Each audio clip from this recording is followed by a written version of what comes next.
नमस्कार दोस्तों, स्वागत है आप सभी का एक बार फिर से आपके अपने YouTube platform learn nursing concept के अंदर। जी हाँ दोस्तों, वीडियो की इस कड़ी के अंदर हम पढ़ रहे थे MCQ series MCQ practice session part 6 आज हम लेके आए हैं। ऑलरेडी हम 5 पार्ट डिस्कस कर चुके हैं जिसके अंदर मल्टीपल टाइम्स के ट्रिकी क्वेश्चन हमने इन्वॉल्व किए हैं। एनाटॉमिकल क्वेश्चन हो, बहुत सारे ऐसे क्वेश्चन इन्वॉल्व किए हैं। अगर आपने वो 5 वीडियो 5 सेशन नहीं देखे हैं तो आप उसको ज़रूर देखिए और अपने कंसेप्चुअल स्टडी को मजबूत कीजिए।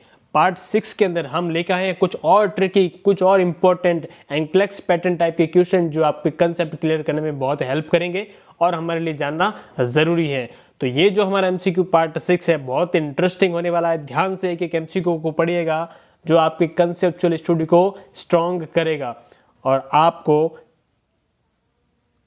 आने वाले कॉम्पिटिटिव एग्जाम्स के लिए तैयारी करने में हेल्पफुल रहेंगे। तो बिना टाइम का वेस्टेज किए हम स्टार्ट करते हैं MCQ practice session MCQ series का पार्ट 6। और पार्ट 6 का हमारा पहला MCQ ये रहा आपके सामने कंप्यूटर आपकी स्क्रीन पर। पहला MCQ क्या रहा प्यारे दोस्तों, एक client had extensive prolong surgery which electrolytes level should the nurse monitor most closely. एक क्लाइंट है जिसको प्रोलॉन्ग एक्सटेंसिव सर्जरी हुई है, अब उनमें से कौन सा इलेक्ट्रोलाइट लेवल है जो आप मॉनिटर करोगे मोस्ट क्लोजली, है ना। यहाँ पर लिखा है मॉनिटर मोस्ट क्लोजली, मतलब सबसे ज़्यादा इंपॉर्टेंस किस इलेक्ट्रोलाइट को देंगे जब कोई पेशेंट क्या है एक्सटेंसिव और प्रोलॉन्ग सर्जरी, मतलब लॉन्ग टाइम से सर्जरी चल रही है उसकी। ऑप्शन ए कह रहा है सोडियम, ऑप्शन बी कह रहा है कैल्शियम, ऑप्शन सी कह रहा है क्लोराइड एंड ऑप्शन डी कह रहा है आपका पोटेशियम। क्या रहेगा आपका जवाब? आपको साथ साथ में जवाब देते जाना है और आपकी कंसेप्चुअल स्टडी को मजबूत करना है। गलत होगा कोई दिक्कत नहीं है, लेकिन आपको एक कॉन्फिडेंस आएगा। अगर आपका सवाल सही जाता है तो आपको अंदर से एक कॉन्फिडेंस आएगा कि मैं भी इस सवाल को कर सकता हूँ। और अगर आपका सवाल राइट होता है तो ये अपने आप के अंदर बहुत बड़ा माइलस्टोन होता है। गलत होता है कोई दिक्कत नहीं है, हम सीखेंगे, है ना। मैंने चलना भी तब सीखा था जब मैं पहली बार गिरा था, है ना। तो आपको साथ साथ में जवाब देते जाना है। ऑप्शन ए कह रहा है sodium, B calcium, C chloride and option D is potassium. क्या रहेगा सही आंसर? जी हाँ, कुछ लोग सही जवाब है यहाँ पर, लेकिन कुछ कंफ्यूज हैं। 2 ऑप्शन हम यहाँ पर एलिमिनेट कर देते हैं, कैल्शियम और क्लोराइड यहाँ पर गलत जवाब बनेंगे। अब कंफ्यूजन है आपके सोडियम के अंदर और पोटेशियम के अंदर। देखो, प्रोलॉन्ग सर्जरी जब भी होती है, एक्सटेंसिव जब सर्जरी पेशेंट की किसी होती है तो वो बॉडी के लिए एक स्ट्रेस का कारण बनती है। बॉडी के अंदर स्ट्रेस होता है ना। प्रोलॉन्ग सर्जरी क्या करती है, स्ट्रेसफुल कंडीशन होती है बॉडी के लिए। और स्ट्रेसफुल कंडीशन के अंदर क्या होगा प्यारे दोस्तों, आपकी जो बॉडी है वो आपकी जो एड्रिनल ग्लैंड होती है वो क्या रिलीज करती है, आपके एड्रिनोकॉर्टिकल हार्मोन। क्या करती है? एड्रिनोकॉर्टिकल हार्मोन रिलीज करती है। हार्मोन जो बेसिकली स्ट्रेस हार्मोन होते हैं और बेसिकली कॉर्टिसोल होते हैं ना। कॉर्टिसोल जो होते हैं, कॉर्टिसोल ये क्या करते हैं आपके, ये रिटेन करते हैं ना बॉडी के अंदर। रिटेन ये आपके सोडियम को तो बॉडी के अंदर रिटेन करते हैं, उसके साथ में आपके पोटेशियम जो होता है उसको बॉडी से एक्सक्रीट करते हैं। ये रिटेन कहाँ करते हैं? आपके किडनी के अंदर रिटेन करते हैं सोडियम का तो, और पोटेशियम का क्या करते हैं? एक्सक्रीशन करते हैं। जब पोटेशियम का एक्सक्रीशन हो जाएगा तो बॉडी के अंदर मैक्सिमम क्या हो जाएगा, पोटेशियम का लेवल कम हो जाएगा, जिसको अपन हाइपोकैलीमिया के नाम से जानते हैं। हाइपोकैलीमिया बॉडी के लिए डेंजरस होता है, कार्डियक डिसरिथमिया कर सकता है ना। मसल के अंदर ट्विचिंग आ सकती है और उस सिम्टम को रोकने के लिए हमको पोटेशियम जो है वो मोस्ट इंपॉर्टेंट हमको ध्यान में रखना चाहिए। हालांकि यहाँ पर सोडियम की भी जो होता है रिटेन करेगा तो हाइपरनेट्रीमिया होने की रिस्क रहती है। लेकिन आपकी जब प्रोलॉन्ग सर्जरी चलती है तो पेशेंट को NG ट्यूब डाली जाती है ना। NG ट्यूब नेजोगैस्ट्रिक ट्यूब होती है जो कंटिन्यूसली सक्शन चलती रहता है। क्या रहता है? NG सक्शन चलता रहता है। तो सक्शन के अंदर आपका पोटेशियम जो ये सोडियम जो रहेगा कंटिन्यूसली क्या रहेगा, आपका वॉश आउट होता रहेगा ना। वो NG ट्यूब के सक्शन से पोटेशियम का एक्सक्रेशन भी होता रहेगा। तो जब NG ट्यूब से ये सोडियम का एक्सक्रेशन होगा और किडनी यहाँ पर रिटेन करनी है तो जो लॉस रहेगा वो क्या रहेगा, मैनेज रहेगा ना। किडनी से तो रुक रहा है और NG ट्यूब से जा रहा है तो जो लेवल है वो मेंटेन रहेगा। तो सोडियम के अंदर हमको दिक्कत देखने को नहीं मिलेगी, उसका लेवल हमको क्लोजली मॉनिटर करने की ज़रूरत नहीं है। लेकिन पोटेशियम का रिप्लेसमेंट यहाँ पर नहीं होगा, कंटिन्यूसली एक्सक्रीशन होगा। इसीलिए यहाँ पर पोटेशियम जो है बिल्कुल आपका सही जवाब बनेगा। बाकी ऑप्शन यहाँ पर सारे गलत रहेंगे, है ना। बाकी ऑप्शन सारे गलत है तो यहाँ पर पोटेशियम बिल्कुल ऑप्शन डी बिल्कुल सही जवाब बनेगा। एक बार इनके नॉर्मल लेवल की बात करें तो सोडियम का नॉर्मल लेवल पूछा जाता है आपके 135 to 145 milli equivalent per litre होता है। कैल्शियम का जो लेवल होता है प्यारे दोस्तों वो आपका लगभग 8.5 से लगाकर 10 mg/dl होता है, मिलीग्राम पर डेसीलीटर। क्लोराइड का जो लेवल होता है आपके 97.101 के आसपास मिली इक्विवेलेंट पर लीटर के आसपास होता है। पोटेशियम जो होता है 3.5 to 5.1 milli equivalent per litre के आसपास होता है। तो ये आपको कुछ नॉर्मल वैल्यू है। यहाँ पर ऑप्शन डी बिल्कुल सही जवाब बनेगा, बाकी ऑप्शन सारे गलत हैं। अगला सवाल क्या है प्यारे दोस्तों, एक client potassium level has increase up to 5.8 milli equivalent per litre, what action should the nurse implement first. एक क्लाइंट है जिसका पोटेशियम का लेवल है जो 5.8 मिली इक्विवेलेंट हो गया है प्यारे दोस्तों। अभी हमने पढ़ा था कि पोटेशियम का जो लेवल होता है 3.5 से लगाकर 5.1 के आसपास होता है, जो आपके हाइपरकैलेमिया हो गया है। अब कौन सा एक्शन जो रहेगा वो आप इंप्लीमेंट करोगे फर्स्ट, है ना। पहले आप क्या करोगे, ऑप्शन ए कह रहा है call the laboratory to repeat the test. Option B कह रहा है take a vital sign and notify the health care provider. Option C कह रहा है inform the cardiac arrest team to place them alert. And option D कह रहा है take an ECG and lidocaine available. क्या जवाब रहेगा, सोच समझ कर जवाब दीजिएगा। पेशेंट को हाइपरकैलेमिया की रिस्क हो गई है, अब आप कौन सा एक्शन इंप्लीमेंट करेंगे। पहले प्रायोरिटी बेसिक क्वेश्चन है, आपको थोड़ा सोच समझ के जवाब देना है। देखो इसको क्लियर करते हैं। पहला सवाल कह रहा है, पहला ऑप्शन कह रहा है कॉल करेंगे लैब टू रिपीट टेस्ट। जब आप टेस्ट को रिपीट करने के लिए बोलोगे तब क्या होगा, आप पेशेंट का सैंपल निकालोगे, है ना। पेशेंट का सैंपल निकालोगे, फिर उसको लैब के अंदर भेजोगे, फिर लैब के अंदर रिपोर्ट आएगी, रिपोर्ट के अंदर अल्टीमेटली जब आपके हाथ में रिपोर्ट आएगी तो वो बहुत क्या होगा, टाइम टेकिंग प्रोसेस है ना, टाइम टेकिंग। आपका बहुत सारा टाइम लग जाएगा और पेशेंट को हाइपरकैलेमिया है तो कुछ भी होने की रिस्क हो सकती है, पेशेंट को अल्टीमेटली कुछ भी हो सकता है। तो इतना टाइम हमारे पास नहीं है कि हम टेस्ट को रिपीट करवाएं और रिपोर्ट आने का वेट करें। अच्छा, जब आप रिपीट भी करवा दोगे तो आपके पास एक नई रिपोर्ट आएगी, एक नई वैल्यू आएगी, और यहाँ पर वैल्यू दे रही 5.8। मान लीजिए नई रिपोर्ट के अंदर आपके 5.5 आ गई या आपके 6 आ गई, तो आप कंफ्यूज हो जाओगे कि अब सही किसको माने, 5.8 को माने या जो अब न्यू रिपोर्ट आई उसको। तो ये टेस्ट क्या रहेगा, रीअफर्म हो जाएगा, रीअफर्म द वैल्यू, है ना। मतलब कंफ्यूजन क्रिएट हो जाएगा, अब सही किसको माने, कम है या ज़्यादा है उसको सही माने। तो ये भी यहाँ पर गलत आंसर बनेगा, प्रायोरिटी बेसिस पर नहीं है, पहले आप इंप्लीमेंट नहीं करेंगे।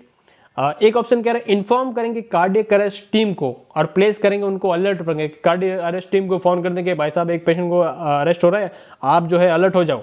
तो क्या ये यहाँ पर करेंगे। कार्डियक जो हाइपरकैलेमिया डिसअरिथमिया करता है और कार्डियक अरेस्ट हो सकता है, लेकिन सवाल के अंदर कहीं भी आपकर कार्डियक अरेस्ट का सिम्टम नहीं दिया है, सिर्फ पोटेशियम की वैल्यू दी है। आगे आपको इन्फॉर्म तब करना कार्डियक अरेस्ट टीम को जब क्या हो जाए, आपके कार्डियक अरेस्ट हो जाए, उस टाइम आपको अलर्ट करना है। अभी इस सवाल के अंदर कोई भी कार्डियक अरेस्ट का सिम्टम नहीं दिया, तो यहाँ पर ये भी गलत आंसर बनेगा। एक ऑप्शन क्या है, take an ECG and lidocaine available. ECG करेंगे भाई साहब, और लिडोकेन जो होता है ये एक एंटी अरिथमेटिक जो है ना, डिसअरिथमिया जब होता है उसके अंदर दी जाती है एंटी अरिथमिक ड्रग्स होती है, अरिथमिया के अंदर दी जाने वाली दवाई होती है, और उसका ईसीजी पता लगता है। तो यहाँ पर सवाल के अंदर से पोटेशियम की वैल्यू दे रखी है, एडवांस के अंदर नहीं चलना है। आपको ईसीजी पता लगा सकता है अरिथमिया का, लेकिन सवाल के अंदर कई अरिथमिया के सिम्टम नहीं दे रखे हैं, सिर्फ वैल्यू दी है। अब आप क्या करोगे, तो ईसीजी और लिडोकेन अवेलेबल करना ये यहाँ पर अननेसेसरी एक्शन है, इतना प्रायोरिटी पर नहीं बनेगा। ऑप्शन बी यहाँ पर कह रहा है प्यारे दोस्तों, take vital sign and notify the health care provider. जी हाँ, यहाँ पर प्रायोरिटी बेस पर यही सवाल बिल्कुल ऑप्शन सही जवाब बनेगा, क्योंकि वाइटल साइन जो रहता है प्यारे दोस्तों, ये क्या करेंगे, आपको कार्डियो रेस्पिरेटरी स्टेटस बताएंगे क्लाइंट का स्टेटस, कार्डियो रेस्पिरेटरी स्टेटस के हार्ट की और रेस्पिरेशन की स्थिति कैसी है, क्लाइंट का क्या स्टेटस है ना। अगर वहाँ पर वाइटल साइन चेक करोगे आपको हार्ट रेट बढ़ी हुई मिलती है, डिसअरिथमिया मिलता है ना, डिसअरिथमिया कॉज कर सकता है क्या, आपके डिसअरिथमिया कौन कर सकता है, आपका हाइपरकैलेमिया।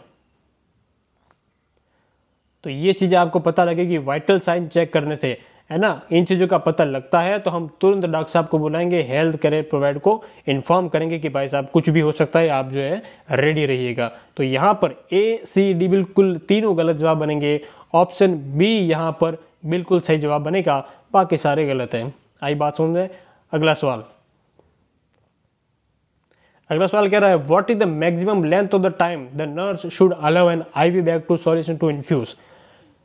मैक्सिमम टाइम क्या रहेगा एक आईवी बैग कुछ भी सॉल्यूशन उसके अंदर भरा है उसको इन्फ्यूजन करने में। बहुत ही सिंपल सवाल है, मल्टीपल टाइम एग्जाम के अंदर पूछा सवाल है, आपको याद रखना है। Option A 6 hour, option B 8 hour, option C 12 hour and option D 24 hour. तो यहाँ पर 6, 8 और 12 यहाँ पर बिल्कुल तीनों गलत जवाब बनेंगे। It's only 24 hours.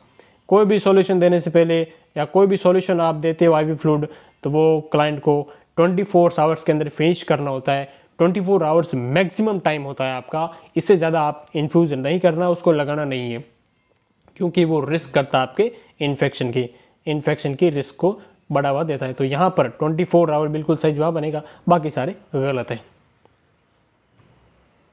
अगला सवाल कह रहा है प्यारे दोस्तों, while carrying the client with the portable wound drainage system, the nurse observed that the collection container is half full and empties it. What is the next nursing intervention?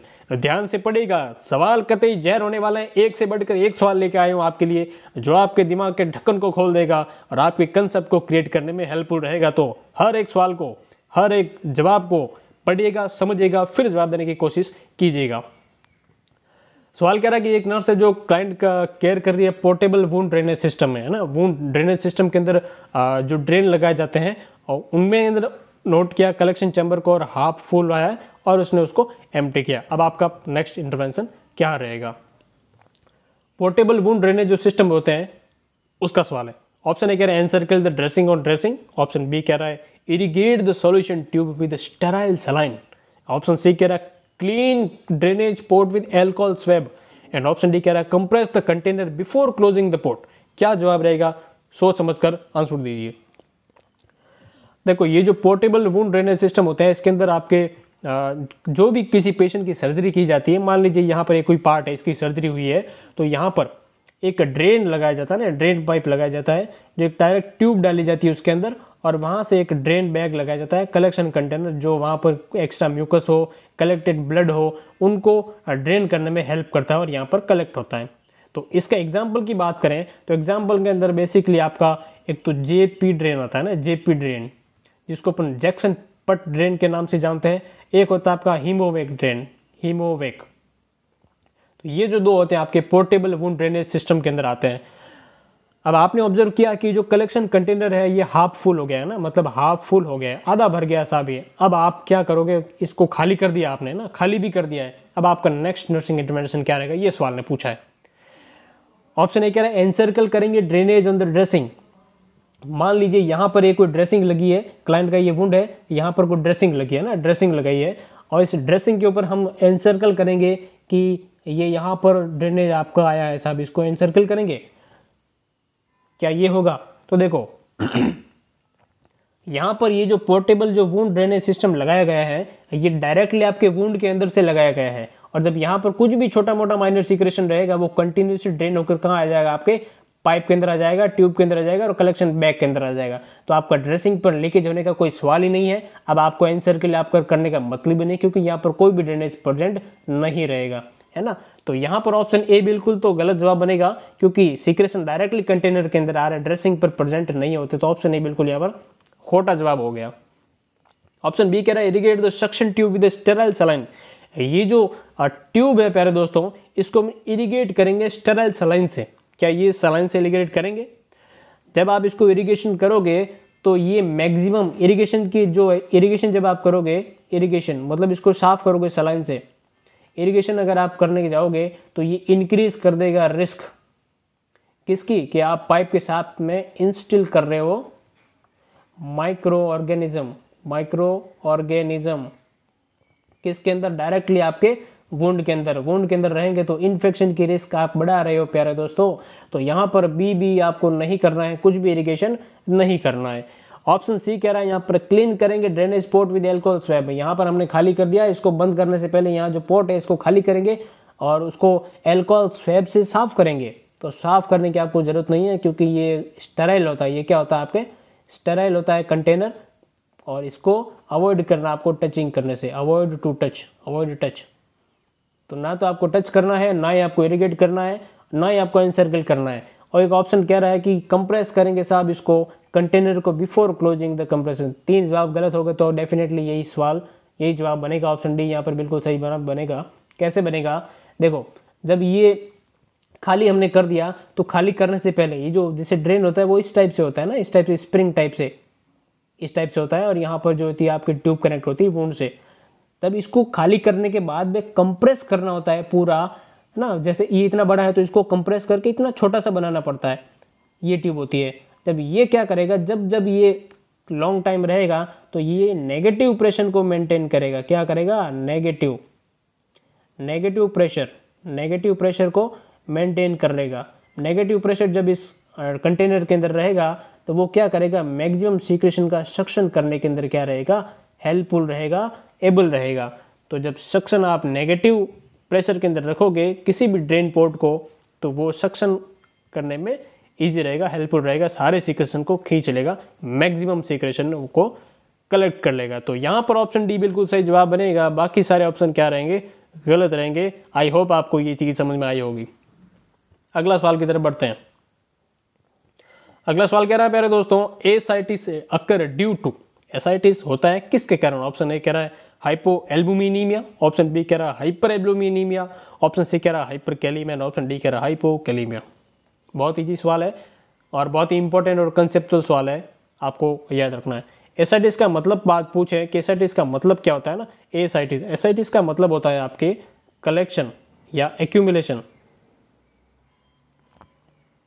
Accumulation of fluid in abdominal cavity. Abdominal cavity के अंदर आपके fluid का accumulation हो जाता, ascites कहला जाता है। तो एसाइटिस, ये जो एक्यूमुलेशन होता है ये होता क्यों है, ये बेसिकली इंपॉर्टेंट कंसेप्ट रहता है। ये होता है, सब आपको पता है, decrease plasma oncotic pressure. Plasma oncotic pressure जब आपका कम हो जाएगा उसकी वजह से एसाइटिस होता है। और ये जो प्लाज्मा ऑन्कोटिक प्रेशर मेंटेन करने का काम कौन करता है, तो एक स्पेशल टाइप की प्रोटीन करती है, मेजर प्रोटीन करती है। उस प्रोटीन को हम कहते हैं एल्ब्यूमिन प्रोटीन। एल्ब्यूमिन प्रोटीन क्या करती है, आपके प्लाज्मा ऑन्कोटिक प्रेशर को मेंटेन करती है। लेट सपोज ये आपकी ब्लड वेसल्स हो गई है ना, यहाँ पर ये आपका ब्लड सर्कुलेट कर रहा है और इस प्लाज्मा के अंदर आपके क्या होते हैं कि एल्ब्यूमिन नाम की प्रोटीन होती है। ये एल्ब्यूमिन प्रोटीन है, ये क्या करेगी, आपका जो वाटर मॉलिक्यूल है, जो पानी है इस ब्लड वेसल्स के अंदर, ये क्या करेगी, इसको अंदर ही खींच के रखेगी, इसको बाहर जाने से रोकेगी, है ना, इसको बाहर जाने से रोकेगी, अंदर ही फ्लो करवाएगी। जब अंदर ही फ्लो कराएगी तो ये ब्लड नॉर्मली फ्लो करता रहेगा। किसी वजह से अगर इस एल्ब्यूमिन का लेवल कम हो जाता है तो ये वाटर क्या करेगा, एल्ब्यूमिन कम हो जाएगा तो ये वाटर यहाँ से बाहर निकलना शुरू हो जाएगा और आपके आसपास में क्या कर देगा, एडिमा कर देगा। और यही होता है आपके एसाइटिस वाली कंडीशन के अंदर। जब एल्ब्यूमिन यहाँ पर नहीं रहेगी तो प्लाज्मा ऑन्कोटिक प्रेशर मेंटेन नहीं होगा और आपके एसाइटिस कॉज हो जाएगा। तो यहाँ पर कारण किसका पूछा है, एल्ब्यूमिन नहीं होना। तो ऑप्शन ए कह रहा है हाइपो एल्ब्यूमिनीमिया। जी हाँ दोस्तों, बिल्कुल सही जवाब, ए ऑप्शन बिल्कुल यहाँ पर सही जवाब बनेगा। बाकी सारे ऑप्शन गलत है, हाइपर एल्ब्यूमिनिया, हाइपर कैलीमिया और हाइपोकैलीमिया यहाँ पर गलत जवाब है। अब पूछा जाए कि ये जो एल्ब्यूमिन होता है इसका लेवल कम किस वजह से हो सकता है। कुछ एग्जाम्पल की बात करें तो आपके नेफ्रोटिक सिंड्रोम इसका बेस्ट एग्जाम्पल होता है। और दूसरी बात करें तो नेफ्रोटिक सिंड्रोम के अलावा जो होता है आपकी क्वासियोर बीमारी होती है, जो प्रोटीन एनर्जी मालन्यूट्रिशन अपन पढ़ते हैं। तीसरी बात करें तो आपके जो लीवर का सिरोसिस होता है, लीवर सिरोसिस, क्योंकि लीवर जो होता है एल्ब्यूमिन का फॉर्मेशन करता है और उसके लीवर के अंदर प्रॉब्लम रहती है तो एल्ब्यूमिन डिक्रीज हो जाएगी। एक रहता है आपका मेजर आपका कैंसर, कोई भी कैंसर है तो वहाँ पर कलेक्शन रहेगा फ्लूइड का और एडिमा कॉज कर देगा। तो ये आपके एसाइटिस किसके कारण होता है, आपके हाइपो एल्ब्यूमिनीमिया। आई बात समझे, हम मूवमेंट करते हैं अगले सवाल की तरफ। अगला सवाल कह रहा है the nurse is in surgical ICU caring for the client with a large surgical incision. एक नर्स है जो सर्जिकल आईसीयू के अंदर केयर कर रही है एक क्लाइंट का जिसके अंदर क्या है, बहुत ही बड़ा सर्जिकल इंसिजन लगाया हुआ है। What medication does the nurse anticipate will be prescribe for this client.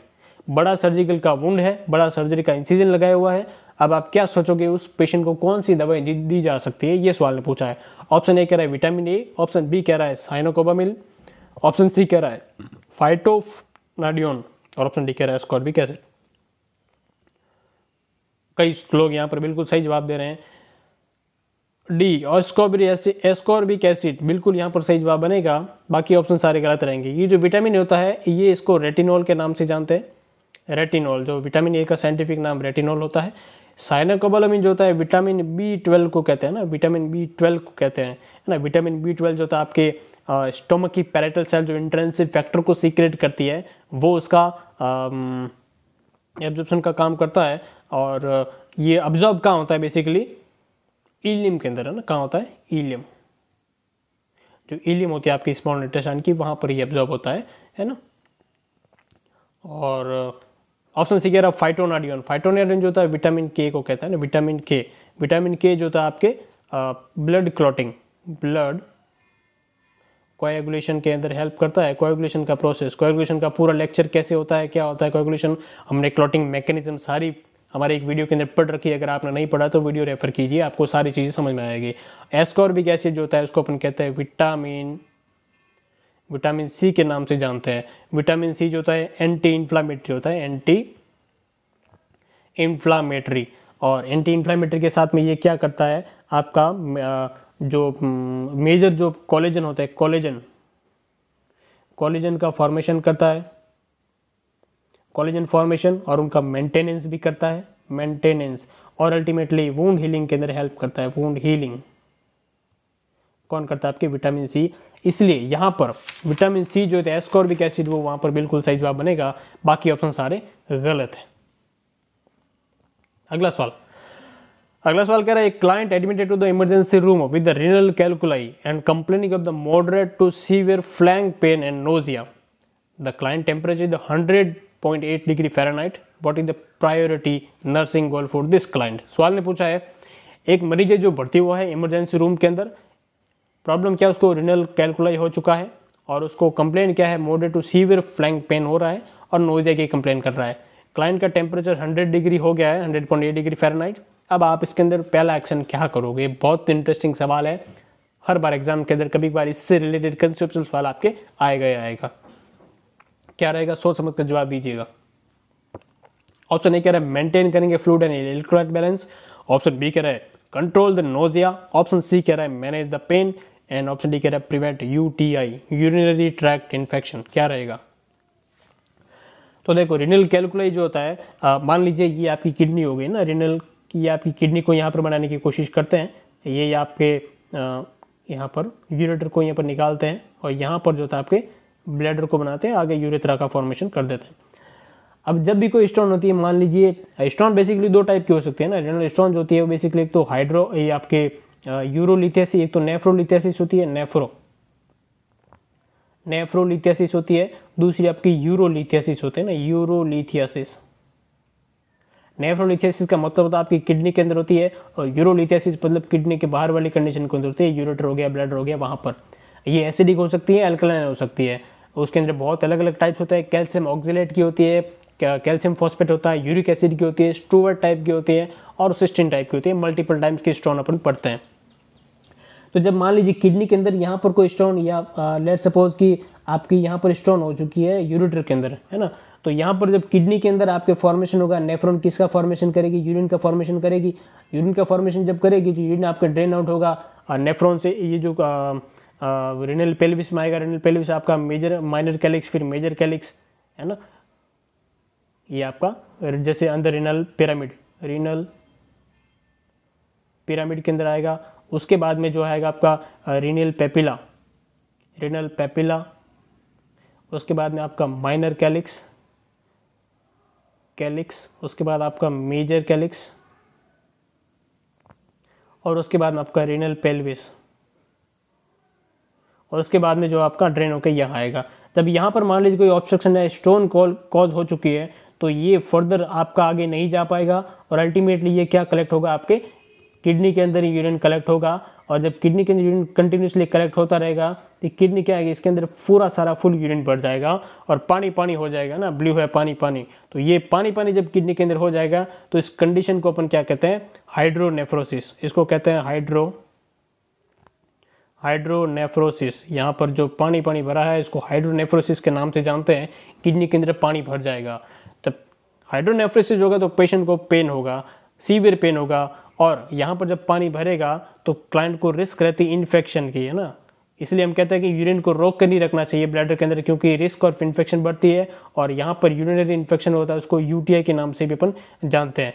दर्द तो होगा ही होगा क्लाइंट को, साथ में इन्फेक्शन की रिस्क भी बहुत ज़्यादा रहती है। अब सवाल ने ये पूछा है, देखो सीवियर फ्लैंक पेन भी है पेशेंट को, बहुत सारा moderate to severe flank pain है, और पेशेंट का टेम्परेचर भी 100 डिग्री दे रखा है, मतलब इन्फेक्शन भी प्रेजेंट है। अब सवाल ने पूछा है कि प्रायोरिटी क्या रहेगी आपकी पहले, है ना।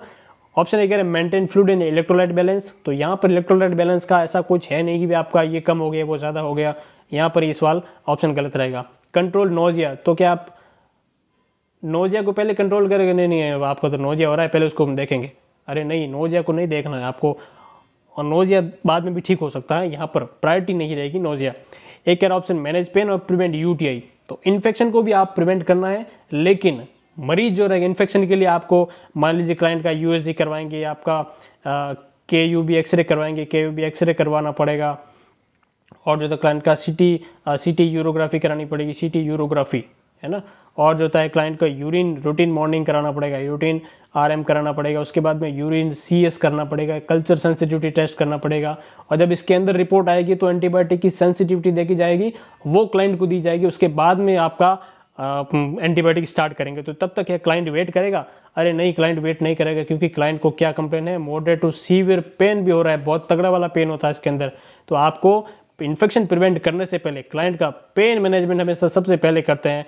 इन्फेक्शन जो होता है वो बाद में भी ठीक कर सकते हैं, इमीडिएटली नहीं आता। तो प्रायोरिटी के अंदर हमेशा रेनल कैलकुलाई का कोई भी पेशेंट आता है तो उसको आपको मैनेज पेन यहाँ पर पहले करना पड़ेगा। ऑप्शन सी यहाँ पर बिल्कुल जवाब बनेगा, बाकी ऑप्शन सारे गलत है। बाद की बातें, दर्द निवारक गोली आपको पहले देनी पड़ेगी। आई बात समझ में? आई होप आपको समझ में आया होगा कितना डीपली हमने थोड़ा सा ट्राई की है, कोशिश की है समझाने की।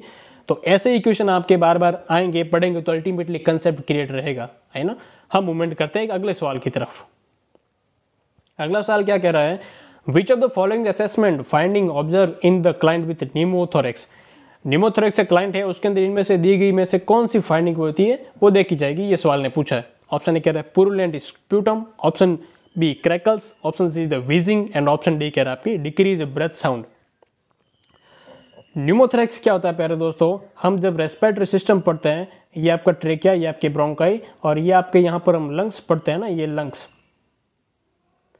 ये लंग्स जो होते हैं, लंग्स के ऊपर एक कवरिंग जो होती है जिसको हम क्या कहते हैं, प्लूरा के नाम से जानते हैं। क्या कहते हैं? प्लूरा। प्लूरा होती है, उसको लंग्स की आउटर कवरिंग होती है, जो पैराइटल प्लूरा होती है और विसरल प्लूरा होती है। इन दोनों के बीच में क्या होता है, एक प्लूरल फ्लूइड भरा होता है ना। प्लूरा जो होती है, प्लूरा जो दो टाइप की होती है, ये आउटर होती है उसको पैराइटल प्लूरा कहते हैं, पैराइटल, और अंदर वाली जो होती है उसको विसरल के नाम से जाना जाता है। विसरल प्लूरा और इनके बीच में, पैराइटल के बीच में एक फ्लूइड होता है जिसको पैराइटल फ्लूइड के नाम से जानते हैं। पैराइटल नहीं, sorry, pleuritic fluid, pleural fluid, pleural fluid के नाम से जानते हैं। एक पानी भरा होता है यहाँ पर, जो आपके लंग्स का जो सरफेस टेंशन है उसको कम करता है अल्टीमेटली। अब जब इसके अंदर इसका लेवल बढ़ता है तो हम क्या कहते हैं, उसको प्लूरल एफ्यूजन कहते हैं। लेकिन मान लीजिए किसी वजह से पेशेंट को चोट लग जाती है, यहाँ पर रिब्स फ्रैक्चर हो जाती है, किसी वजह से एक्सीडेंट हो जाता है क्लाइंट का, और यहाँ पर लंग्स के अंदर एक छेद हो जाता है, छेद हो जाएगा तो यहाँ पर जो नॉर्मली पानी भरा होना चाहिए, जो प्लूरल फ्लूइड भरा है, वहाँ पर क्लाइंट के क्या बढ़ जाएगी, हवा बढ़ जाएगी। क्या बढ़ जाएगी? एयर बढ़ जाएगी। जब यहाँ पर एयर बढ़ जाएगी तो ये एयर क्या करेगी, लंग्स को कंप्रेस कर देगी, कंप्रेस कर देगी, और पूरी यहाँ पर हवा नॉर्मली ऊपर बढ़ती है तो ये कंप्रेशन हो जाएगा, लंग्स बिल्कुल क्या हो जाएगा आपके, छोटा सा हो जाएगा, आसपास में सारी हवा भर जाएगी। तो इस कंडीशन को अपन क्या कहते हैं, न्यूमोथोरेक्स। न्यूमो वर्ड यूज हो जाए आपके एयर के लिए, और जब एयर भर जाएगी तब आपको क्या देखने को मिलेगा।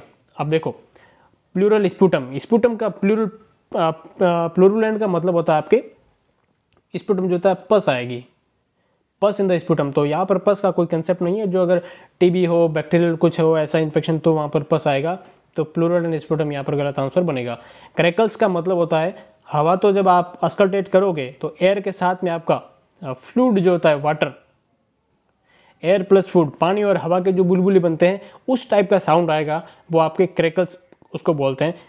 जो नॉर्मली आपके पल्मोनरिज्म, पल्मोनरी जो एम्बोलिज्म होता है, पल्मोनरी हाइपरटेंशन, उसके अंदर देखने को मिलता है। यहाँ पर बिल्कुल गलत जवाब बनेगा।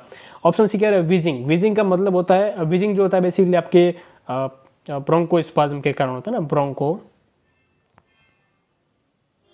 स्पाज्म। जब आपके मान ली ऊपर एयरवे में ब्रोंको का स्पाज्म हो जाएगा तो हवा पास नहीं हो पाएगी और सीटी टाइप की आवाज आएगी, विसल टाइप की, विसलिंग मोमेंट, विसल साउंड आएगा ना, विसल साउंड, जो बेसिकली आपके पूछा जाता है किसके अंदर, अस्थमा के अंदर देखा जाता है विजिंग। विजिंग किसके अंदर होता है, आपके अस्थमा के अंदर। तो यहाँ भी ये गलत जवाब बनेगा।